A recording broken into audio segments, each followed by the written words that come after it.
여러분은 지금 KCB 가톨릭 방송을 듣고 계십니다.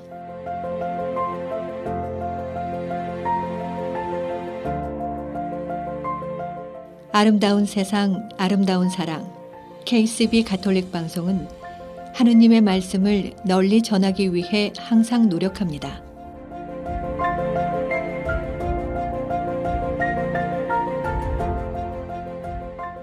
KCB 가톨릭 방송은 각 본당의 후원과 개인, 비즈니스 후원으로 운영, 방송되고 있습니다.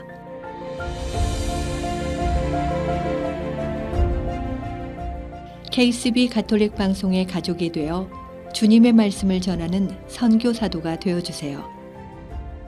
후원 방법은 체크, 자동이체, 현금, 페이팔을 통해 언제든지 가능합니다.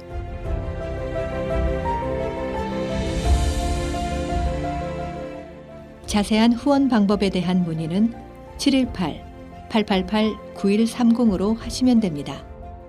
여러분의 많은 관심과 성원 부탁드립니다.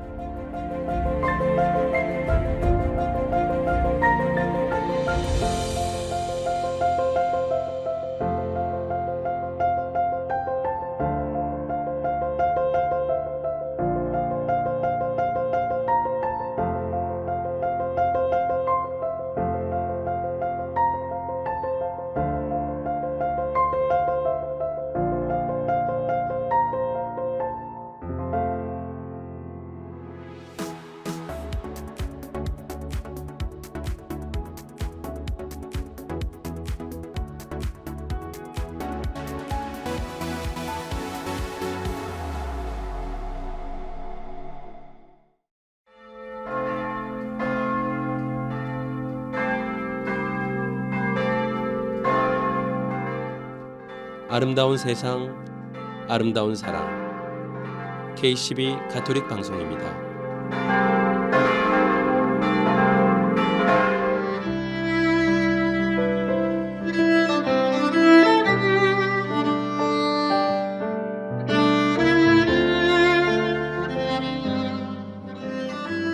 애청자 여러분 안녕하십니까? 6월의 넷째 주 토요일입니다. 앞을 보지 못했던 헬렌 켈러가 숲을 걸었다는 친구에게 물었다고 합니다. 숲에서 어떤 것들을 봤어? 별거 없었어. 이 대답이 그녀의 귀에는 참으로 이상하게 들렸다고 합니다. 손끝으로, 냄새로, 바람으로 느꼈던 숲은 충분히 신비롭고 향기롭고 아름다웠으니까요. 한 시인도 말했습니다. 자세히 봐야 예쁘다. 대충 보면 딱 그 정도의 감동이 내게 스며듭니다. 기억이 또 추억이 특별해지기 원한다면요, 오래 보고 잘 보아야 할 필요도 있겠죠. 그래서 아름다운 시간 토요일 오후, 여기는 KCB 가톨릭 방송, 저는 문웅 스테파노입니다. 오늘 감상하실 첫 번째 음악입니다. 혹시 베르디 오페라 Il Trovatore 오페라 들어보신 적 있나요? 주세페 베르디가 작곡한 총 3악의 오페라입니다. 이태리어로 Il Trovatore는 음유시인을 뜻하죠. 오늘 감상하실 곡은 이 오페라 Il Trovatore의 2막에 나오는 합창곡으로 우리에게는 대장간의 합창이라는 이름으로 더 잘 알려져 있습니다. 제2막 스페인의 산속의 집시들이 사는 집에서 날이 새면 대장간 일이 시작되고 힘찬 망치 소리에 맞춰서 누가 집시처럼 살까 하고 노동의 즐거움을 노래합니다. 이 오페라는 베르디의 많은 오페라 작품 중에서도 가장 박력있고 열정이 넘치는 작품으로 손꼽힙니다.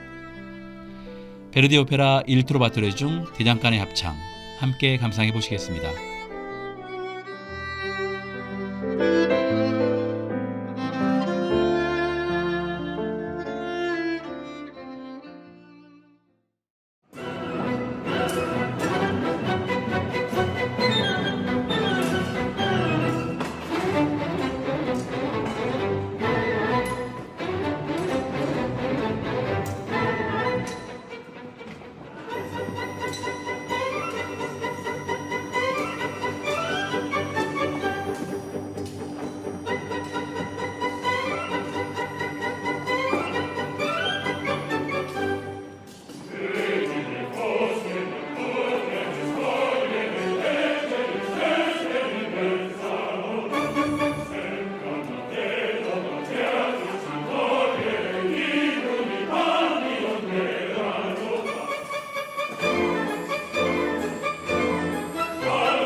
자기 자신을 자꾸만 비워내면 무엇이 남게 될까요? 내가 가진 재산이나 재물, 그리고 이기심과 허영을 내던진다면 내게 남아있는 것은 과연 무엇일까요? 우리들은 곧잘 저는 죄인입니다. 제 모든 것을 당신께 맡깁니다. 이렇게 고백합니다. 그런데 만약 하느님이 나타나서 네가 가진 것을 다 팔고 가난한 이웃에게 나눠주어라. 이렇게 이르신다면 곧장 네, 그렇게 하겠습니다. 이렇게 대답할 수 있을지 의문입니다. 그리고 얼마나 저 자신을 용서받아야 할 죄인으로 시인하고 있는지도요. 하느님 앞에 솔직해져야 합니다. 내가 무엇을 그렇게 부둥켜 안고 집착하며 살았는지를 직시해봐야 되겠습니다. 말로 자신을 버리고 비워낸다고 수없이 되뇌어도 우리가 얻을 수 있는 것은 또 다른 나의 고집뿐입니다. 하느님은 비워낸 만큼 채워주신다고 하셨습니다. 버리려면 우선 내가 무엇을 가지고 있는지를 깊이 살펴봐야 하겠습니다. 그리고 버리는 대가로 무엇인가를 다시 받겠다고 기대해서는 안 되죠. 그저 버리고 싶어서 버리는 것이지 또 다른 무엇을 채우기 위해서 버리는 것은 아니기 때문입니다. 버림의 자유를 만끽하세요. 버리고 비우면 가벼워지고 자유로워집니다.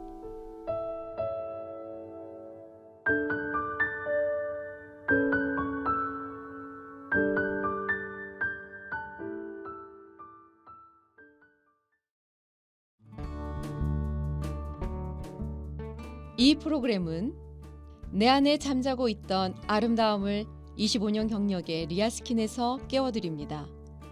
파워세라믹 아로마 테라피와 경락이 만나 당신의 V라인을 찾아드립니다. 펠팍 로데오 플라자 321호에 위치하고 있습니다. 전화 201-482-8784. 최초의 한인 공인 장례사 중앙장의사. 열심히 한 생애를 살아온 당신을 위해 최고의 이해를 드리는 하늘가족 중앙장의사. 뉴욕 전화 718-353-2424.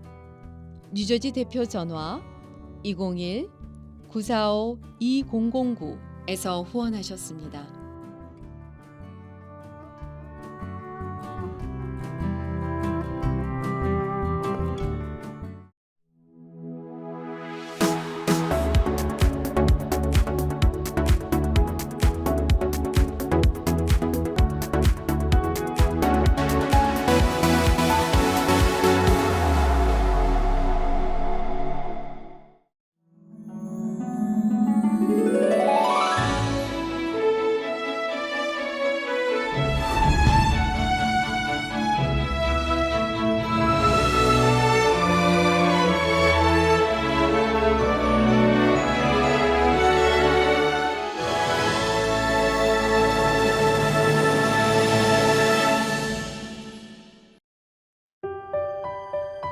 자석에 양극이 끌리듯 남자와 여자는 서로 끌립니다.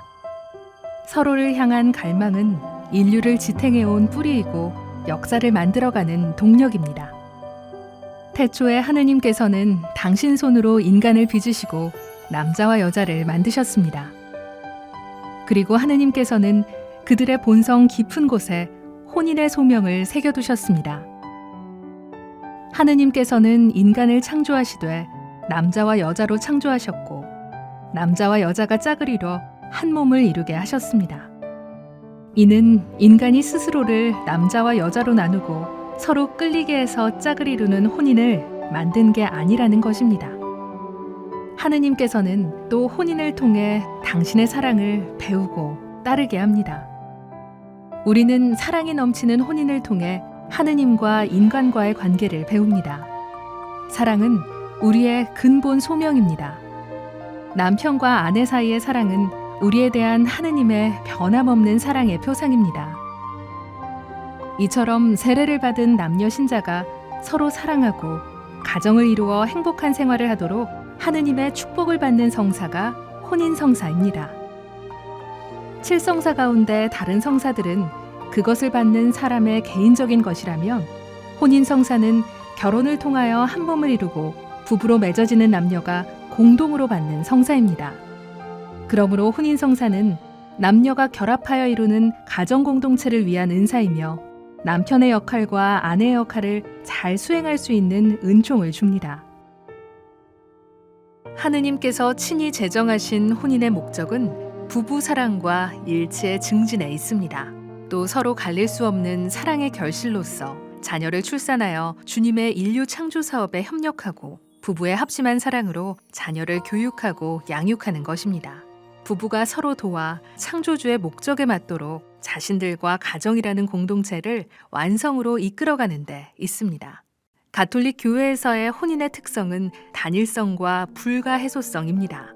단일성은 하느님의 창조 섭리에 따라 한 남자와 한 여자가 혼인을 통해 전인격적인 일치를 이루는 것입니다.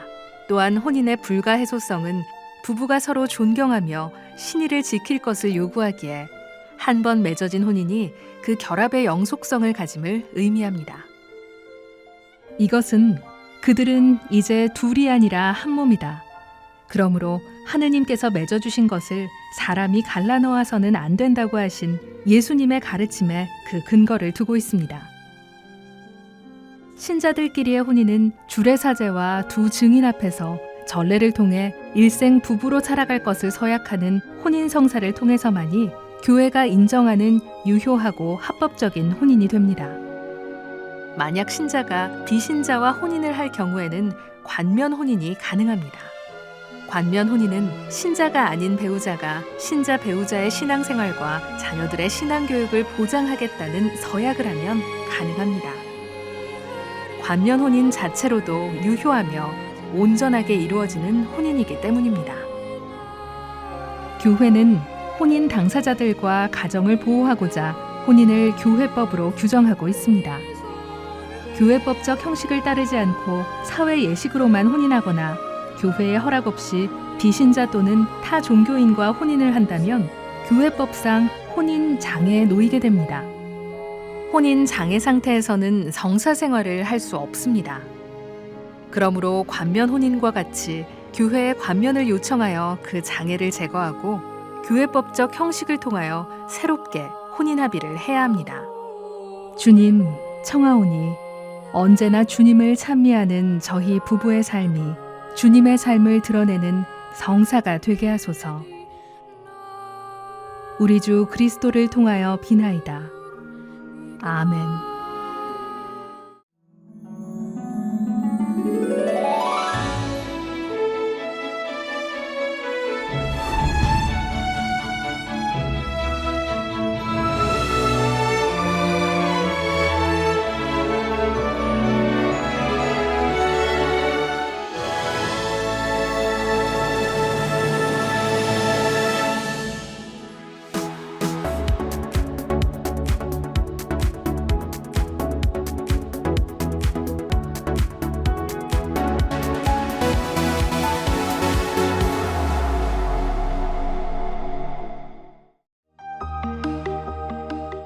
모든 것 안에서 하느님을 발견하기 시간입니다.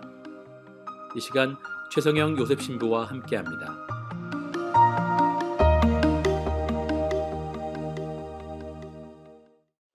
예, 안녕하십니까. 아그네스 성당에서 일하고 있는 최성영 요셉 신부입니다. 제가 뉴욕 카톨릭 통합방송 그걸 세 번째 이렇게 제가 인사드리는데요. 오늘 제가 좀 나누고 싶은 주제는 사랑에 대한 이야기입니다. 사실 우리가 알듯이 복음서는 또 사랑의 메시지잖아요. 그래서 우리 복음적인 가치 중에 또 가장 중요하다고 생각되는 그 사랑에 대한 얘기를 좀 나누고 싶습니다. 먼저 사랑이 무엇인지를 조금 이야기 나누고 우리가 좀 더 제가 좀 포커스를 두고 싶은 것은 우리의 삶의 일정에서 어떻게 우리가 사랑을 이렇게 성장시킬 것인가, 어떻게 사랑을 키워갈 것인가에 대한 것에 제가 좀 초점을 두고 싶습니다. 먼저 이야기를 시작하기 전에 영화 얘기 좀 먼저 제가 좀 나누고 싶은데요. 한국에서 오래전에 나왔던 영화인데 제목이 허브라는 영화가 있습니다. 이 영화는 20살의 두 남녀가 사랑 이야기인데요. 거기에 상은이라는 20살 여자아이가 나옵니다. 근데 이 친구는 몸은 20살이지만 그 정신지체를 가지고 있는 아이고, 그래서 7살 정도의 어떤 정신연령밖에 안 되는 친구입니다. 하루는 이 친구가 이제 그 20살 되는 또 정범이라는 친구를 만나게 되는데요. 이 정범이를 보자마자 한순간에 사랑에 빠집니다. 왜냐하면 이 상은이가 평소 꿈꿔왔던 그 자기 이상형 왕자님이 있거든요. 그래서 정범이를 바라봤을 때 정범이 얼굴이 왕자님으로 바뀌는 거예요.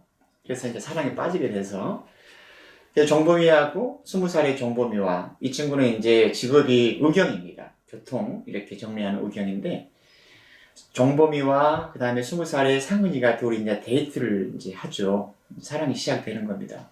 그래서 함께 이야기 나누고 또 어디 놀러도 가고. 근데 하루는 정범이하고 그리고 상은이가 이렇게 그 해안가에서 자전거를 타고 가다가 상은이가 넘어집니다. 그리고 나중에 뒤따라오는 정범이가 이제 상은이를 이렇게 세우고, 여자친구니까요. 자전거도 이렇게 세우고, 근데 상은이가 넘어지면서 상은이의 가방이 떨어지고, 그 가방에서 여러 소지품이 이제 땅바닥에 떨어져 있는 것을 정범이가 줍다가 지갑이 있는 거예요. 정범이가 그 지갑을 펼쳐보니까 뭐가 있냐면은 상은이의 신분증이 있는 겁니다. 상은이 정신지체 상급. 그 신분증을 보자마자 정범이는 이 모든 것이 한순간에 이해가 됐습니다. 이게 무슨 말이냐면요. 서로 이제 만나고 데이트를 하는데 아무래도 7살밖에 안 되니까 정신 연령이 조금은 이상하다고 생각됐겠죠. 너무 순수하고. 근데 그걸 보자마자 이 아이가 이런 아이였구나. 그리고 나서 점차적으로 정범이가 상은이를 몰래하기 시작합니다. 전화가 와도 안 받고, 만나자 해도 이렇게 조금 바쁘다고 이런저런 변명을 하고 이렇게 헤어지려고 하는 거죠. 상은이는 이제 어쩜 실현을 당한 거잖아요. 그래서 이제 집에 있으면서 나가지도 않고, 그리고 무엇보다 밥도 안 먹습니다. 생각해보면 밥이 넘어가겠어요?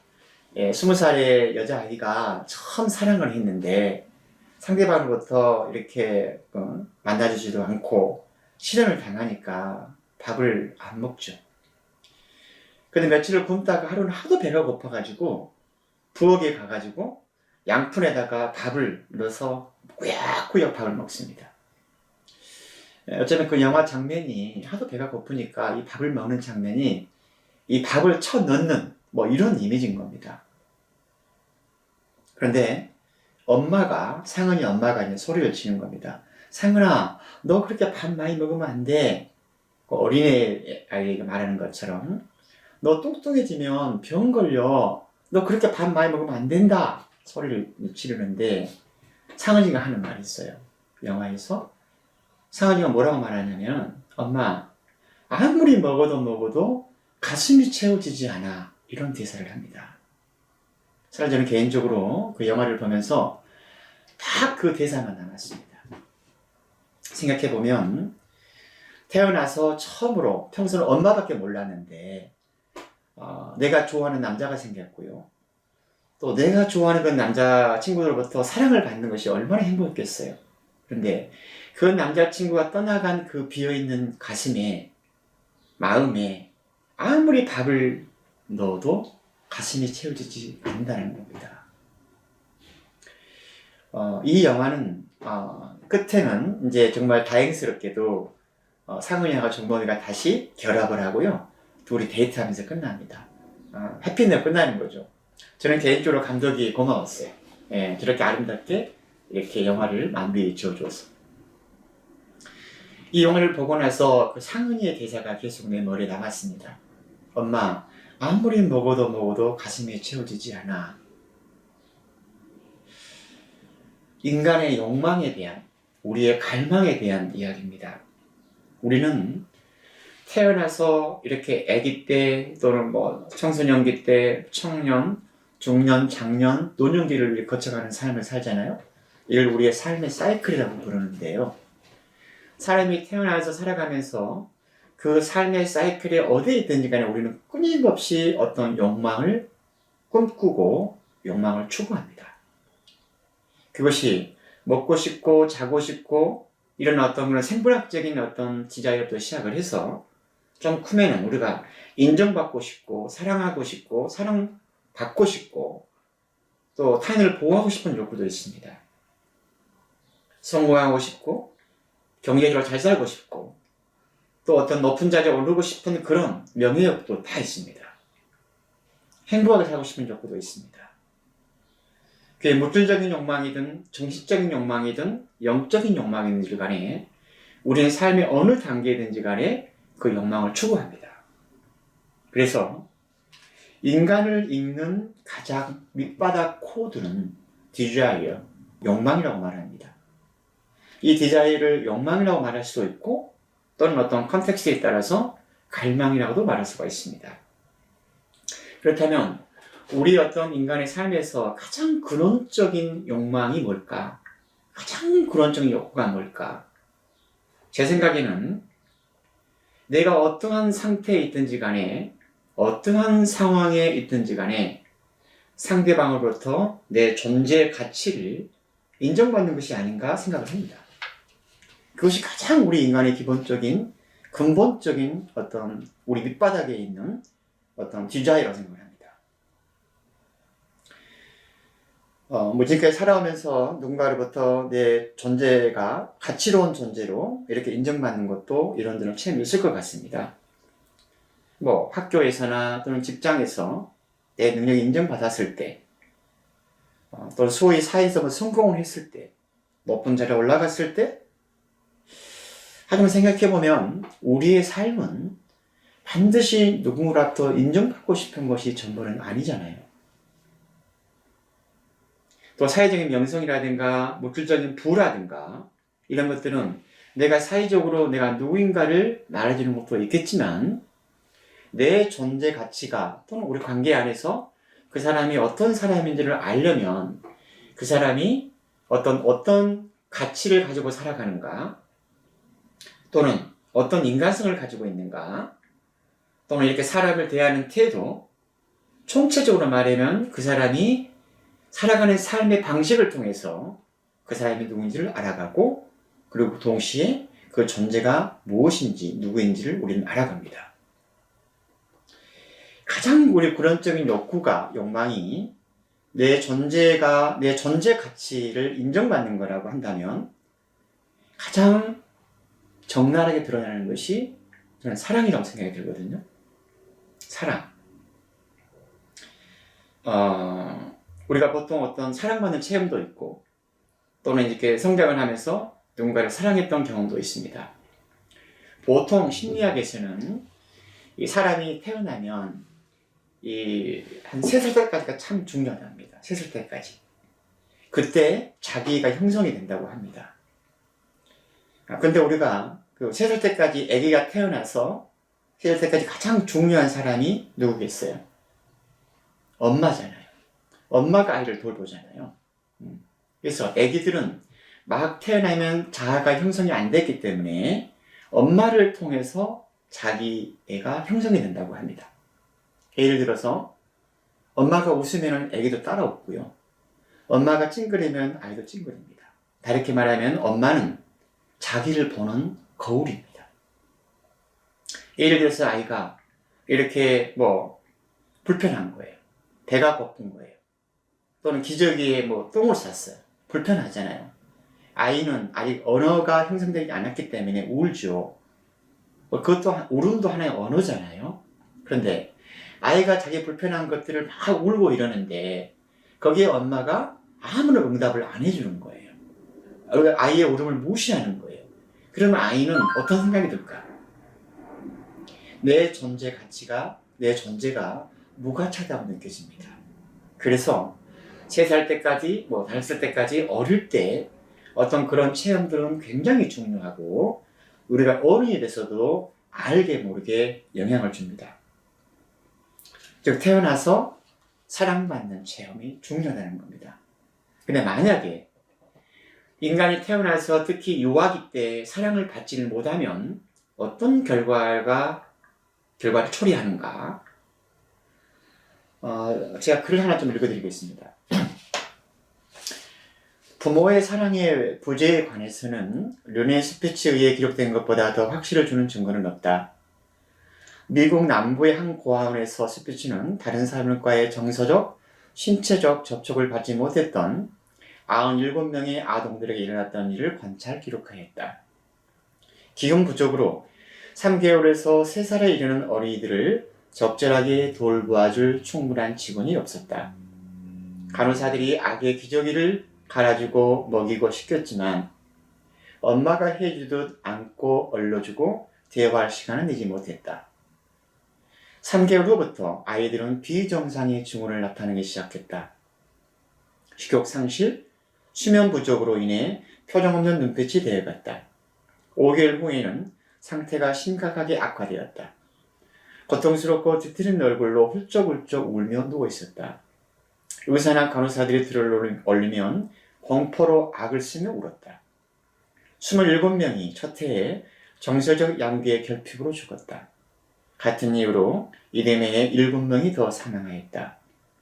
97명 중 단지 21명만이 살아남았는데 그들 대부분이 중증의 정신질환을 앓고 있다.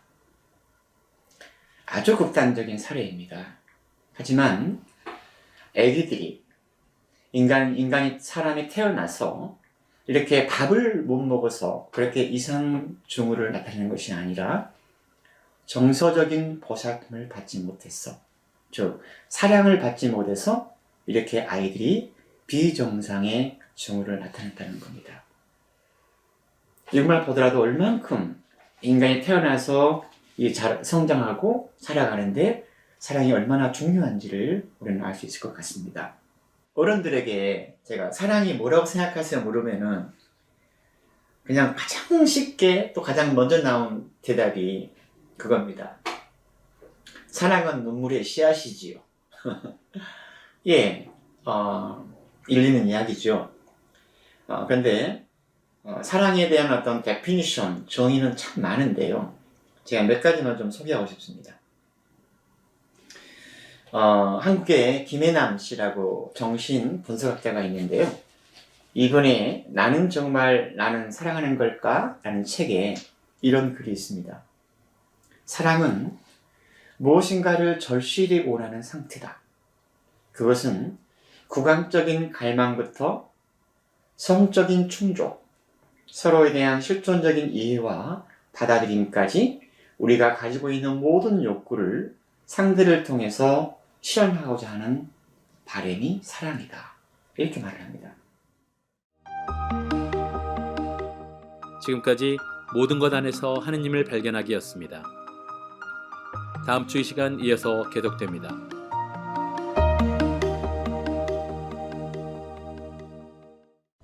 더 프레젠트가 부릅니다. 나다 두려워하지 마라.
속에 두려워할 때 나의 주님 내게 다가와 말씀하셨네.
북미주에 거주하는 한인들에게 주님의 기쁜 소식을 전하는 미주 가톨릭 평화신문.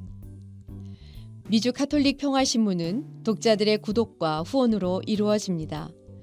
구독과 후원에 대한 문의 전화 718-762-6500.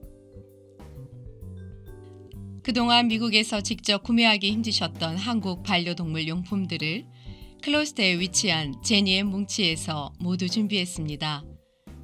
각종 반려동물 용품들이 보다 합리적인 가격으로 여러분을 기다립니다. 당신의 소중한 반려동물을 위한 최고의 선택에 제니의 뭉치가 늘 함께 하겠습니다. 제니의 뭉치는 클로스터 570 피어몬트 로드에 위치해 있습니다. 전화번호 201-673-8807. 동부 최대 한복 맞춤 및 대여 전문점 한복 스토리. 한복 스토리는 항상 가장 아름다운 한복을 선보이기 위해 노력합니다. 고객이 믿고 다시 찾는 한복 스토리는 10주년을 맞아 플러싱 192가 스테이션 로드, 어벤데일역 앞으로 확장 이전했습니다. 자세한 정보는 한복 nyc.com에서 확인 가능합니다. 전화 917-482-4463에서 후원하셨습니다.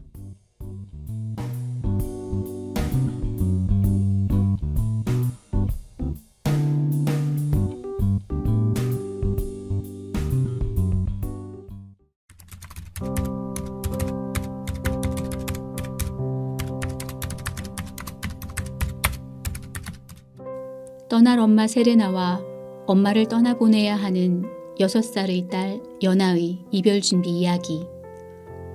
아이와 함께하는 모든 어른에게 바치는 책 괜찮아 엄마 미안해하지 마와 함께합니다.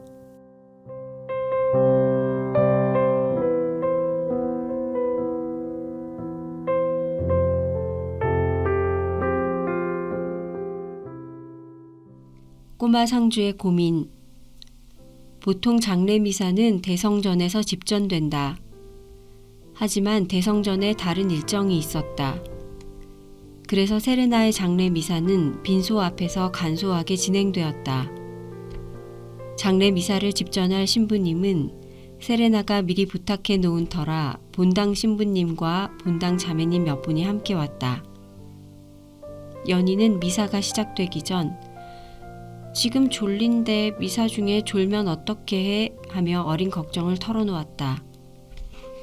나는 졸리면 졸아도 괜찮아 라고 말했다. 연희는 장례 미사가 진행되는 동안 정신을 바짝 차리고 집중하는 듯 싶더니 자신도 모르게 잠이 든 모양이다. 몇 분 동안 깊이 졸다 이내 정신을 차렸다. 그러고는 끝까지 상주 역할을 당당히 해냈다. 이런 연희의 모습을 영정속 세레나가 웃으며 보고 있다. 8시쯤 새 보육원 원장 수녀님과 수녀님 세 분이 언니들과 왔다. 모두 세레나 영정 앞에 앉아 연도를 바쳤다. 세레나가 하루빨리 하늘나라에서 영원한 안식과 행복을 누리도록 함께 연옥 영혼을 위해 기도드렸다. 연도를 마친 후 연희는 새 가족이 될 사람들에게 선뜻 다가가지 못하고 쑥스러워했다. 그것도 잠시뿐. 언니들과 함께 엄마에게 절하고 다혜 언니와 향을 피우고 서로 마주보며 웃는다. 늦은 저녁에는 연희의 유치원 친구들이 부모님과 함께 왔다. 연희가 그리워하던 절친 수지를 마침내 만난 것이다. 연희는 기뻐하며 활짝 웃었다. 연희의 어린 친구들이 빈소를 찾은 조문은 어른들이 하는 조문과 같은 의미를 가진다. 연희 친구인 조문객이 유족인 연희에게 위로를 전하고 망자인 연희 엄마의 명복을 빌며 기쁘게 하늘나라에 잘 가라는 의미의 인사가 될 것이다. 어린 조문객의 방문에 어린 상주가 위로를 받는 모습을 보자 비로소 마음이 놓였다. 친구가 왔으니까 이제 나는 가겠다고 연희에게 말하자 연희는 큰 소리로 네 하고 답했다. 새로운 아침. 연희 친할아버지가 내게 전화를 하셨다. SM 병원에서는 세레나를 데리러 왔는데 연희를 데려갈 새 보육원에서는 아무도 오지 않았다는 것이다. 서둘러 새 보육원 원장님께 전화를 걸었더니 거의 도착했다고 한다. 이제 세레나는 저 세상에서, 연희는 이 세상에서 새로운 삶을 살아갈 것이다.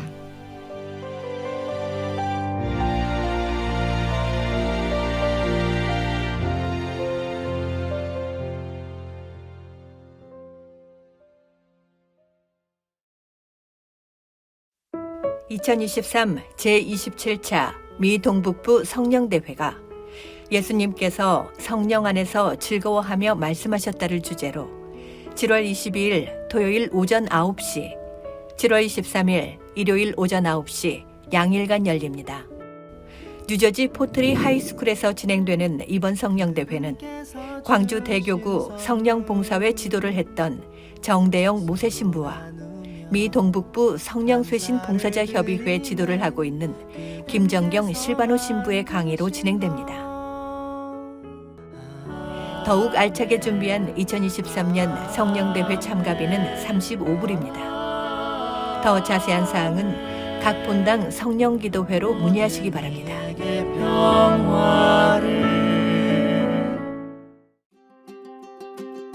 제40차 미 동북부지구 울트레아가 7월 4일 화요일 오전 9시 30분 뉴저지 메이플우드 성당에서 열립니다. 나에게 힘을 주시는 분 안에서 나는 모든 것을 할 수 있습니다 라는 주제로 열리는 이번 지구 울트레아에 많은 꾸루실리 스타들의 참여와 관심을 부탁드립니다. 더 자세한 사항은 각 성당 울트레아 간사에게 문의하시면 됩니다.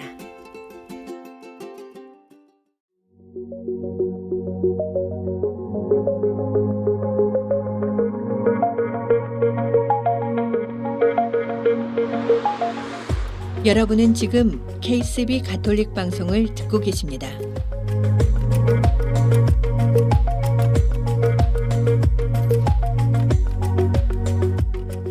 아름다운 세상, 아름다운 사랑. KCB 가톨릭 방송은 라디오, TV, 인터넷을 통해 방송되고 있습니다. 라디오 방송은 FM 87.7과 FM 101.5를 통해 매주 토요일과 일요일 오후 5시에 1시간씩 2차례 방송되고 있으며 TV 방송은 매주 일요일 오전 8시 스펙트럼 1493번과 옵티멈 1153번을 통해 방송되고 있습니다. KCB 가톨릭 방송의 모든 프로그램은 홈페이지 www.kcbny.org와 KCB 가톨릭 방송 유튜브 채널 KCB4U를 통해 정기적으로 업데이트되며 지금 듣고 계신 라디오는 보이는 라디오로도 시청하실 수 있습니다.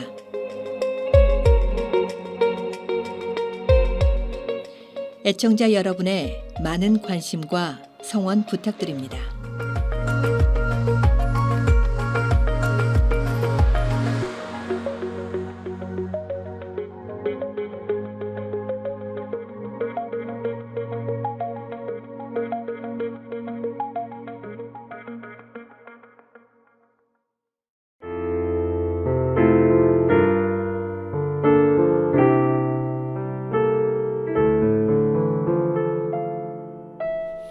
아름다운 세상, 아름다운 사랑, 가톨릭 방송입니다.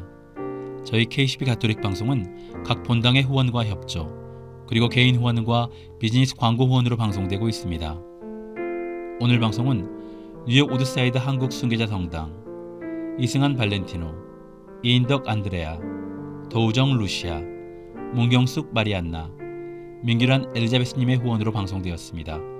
계속해서 여러분의 많은 후원과 협조를 부탁드립니다.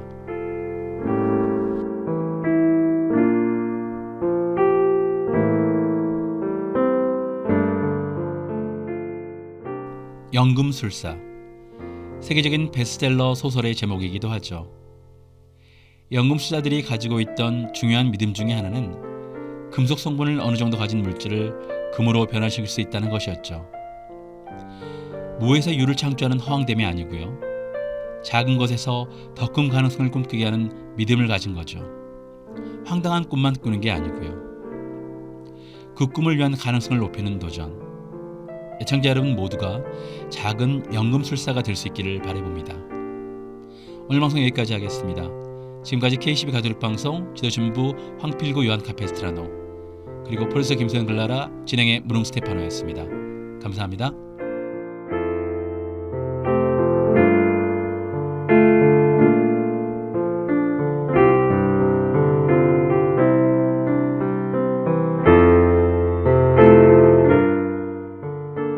권성일 미카엘이 부릅니다. 내 힘을 받아라.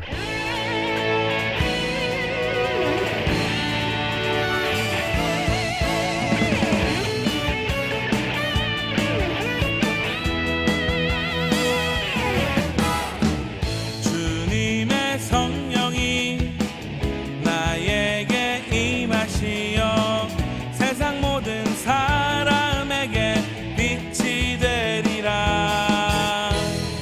주님의 성령이 나에게 임하시어 세상 모든 사람에게 위로 되리라.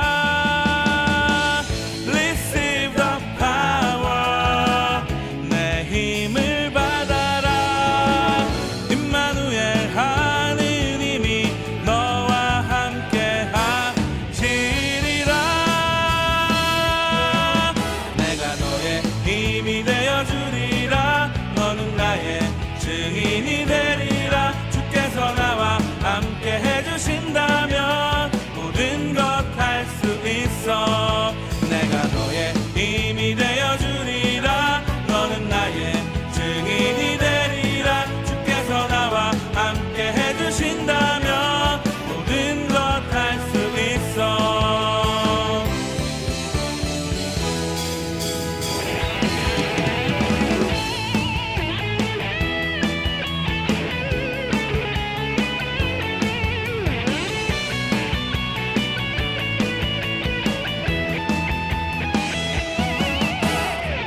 Receive the power. 내 힘을 받아라. 임마누엘 하느님이 너와 함께 하시리라. 내가 너의 힘이 되어 주리라. 너는 나의 증인